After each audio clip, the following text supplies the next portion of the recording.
BNP স্বাধীনতার পক্ষে কাজ করেছে। আমি একটু আগে বলেছি 1971-এর সেই কালো রাতে যেদিন পাক হানাদার বাহিনী হায়নার মতো এই দেশের নিরীহ মানুষের উপরে ঝাঁপিয়ে পড়েছিল, সেদিন প্রতিবাদের ঝান্ডা উঁচু করে দাঁড়িয়েছিলেন শহীদ প্রেসিডেন্ট জিয়া রহমান।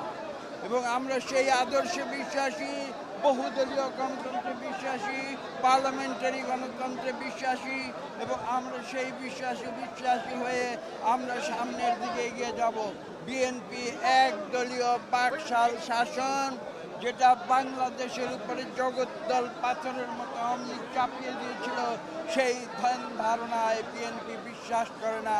বিএনপি জনগণের শক্তিতে বিশ্বাস করে। স্যার, আরেকটা বিষয় গুঞ্জন শোনা যাচ্ছে আপনি রাষ্ট্রপতি হচ্ছেন, দলের পক্ষ থেকে কোনো আলোচনা হয়েছে কিনা এইসব বিষয় নিয়ে? আর কারো অন্য কোনো প্রশ্ন দেশের ব্যাপারে থাকলে করতে পারেন। আমরা আপনাদের উদ্দেশ্যে স্পষ্ট ভাষায় জানিয়ে দিতে চাই যে বিএনপি একটি উদারনৈতিক রাজনৈতিক দল। আমরা সবাইকে নিয়ে আমরা রাজনীতি করি। আমরা প্রতিহিংসার রাজনীতিতে বিশ্বাস করি না। যেটা আমাদের নেতা জনাব তারেক রহমান বারবার বলেছেন।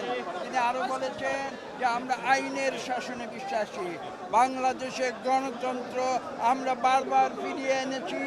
আমরা 5ই আগস্ট 2024 সালে যে ছাত্র জনতার যে বিপ্লব হয়েছে, তারই ধারাবাহিকতায় আমরা বাংলাদেশে গণতন্ত্র ফিরিয়ে এনেছি। এই গণতন্ত্র এবং বাংলাদেশের স্বাধীনতা আমরা রক্ষা করব। সকল স্টে সেফের ডাবল লেয়ার প্রোটেকশনই পিরিয়ডের হেভি ফ্লোর দিনগুলোতে আমাকে রাখে নিরাপদে। Stay safe.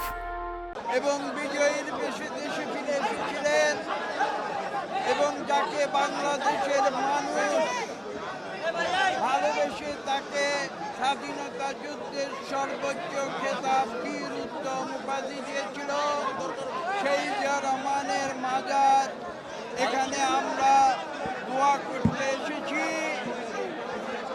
পাশাপাশি সেই শহীদ প্রেসিডেন্ট জিয়া রহমানের আকস্মিক তিরোধানের পর স্বাধীনতার যে ঝান্ডা এবং গণতন্ত্রের যে ঝান্ডা, যেটা উঁচু করে ধরেছিলেন দেশ নেত্রী বেগম খালেদা জিয়া,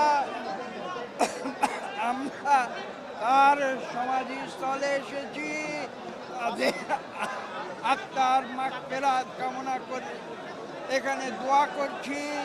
এবং সর্বশেষ সেই স্বাধীনতার ঝান্ডা যিনি উঁচু করে তুলে ধরেছেন জনাব তারেক রহমান, যিনি বাংলাদেশে দীর্ঘ 17 বছরের আওয়ামী স্বৈর শাসনের পরে বাংলাদেশের মানুষের স্বতঃস্ফূর্ত ভোটে 2/3 মেজরিটি নিয়ে, সংখ্যাগরিষ্ঠতা নিয়ে বাংলাদেশে আবার একটি গণতান্ত্রিক সরকার গঠন করেছেন এবং সে দেশের প্রধানমন্ত্রী নির্বাচিত হয়েছেন।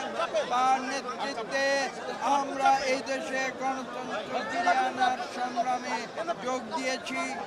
আমরা আজকে আপনাদের উদ্দেশ্যে বলতে চাই, সেই নরসিংদীর মানুষ, যে নরসিংদী ব্রিটিশ আন্দোলনে আপনারা জানেন, সেই বাংলাদেশ তথা ভারতবর্ষের স্বাধীনতা আন্দোলনে একটি বিশেষ গোষ্ঠী অনুশীলন আন্দোলন, যার নাম, সেই অনুশীলন আন্দোলনের জন্ম হয়েছিল নরসিংদীতে এবং ঔপনিবেশিক ব্রিটিশ শক্তির বিরুদ্ধে যে নরসিংদীর গণতন্ত্রকামী মানুষ, স্বাধীনতাকামী মানুষ যুদ্ধ করেছিল, সেই মানুষ আজকে নরসিংদীর 5 জন বিএনপির সেবককে তারা প্রতিনিধি করে জাতীয় সংসদে পাঠিয়েছে।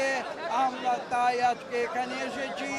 আমাদের বিএনপির যারা সৃষ্টি করেছিলেন, যারা বিএনপিকে সামনে নিয়ে গিয়েছিলেন এবং যারা আজকে বিএনপিকে নেতৃত্ব দিচ্ছেন, শহীদ প্রেসিডেন্ট জিয়া রহমান, দেশনেত্রী বেগম খালেদা জিয়া এবং আমাদের বর্তমান বাংলাদেশের প্রধানমন্ত্রী জনাব তারেক রহমানের আহ্বানে আমরা এখানে এসেছি বাংলাদেশের মানুষের প্রতি শ্রদ্ধা জ্ঞাপনের জন্য।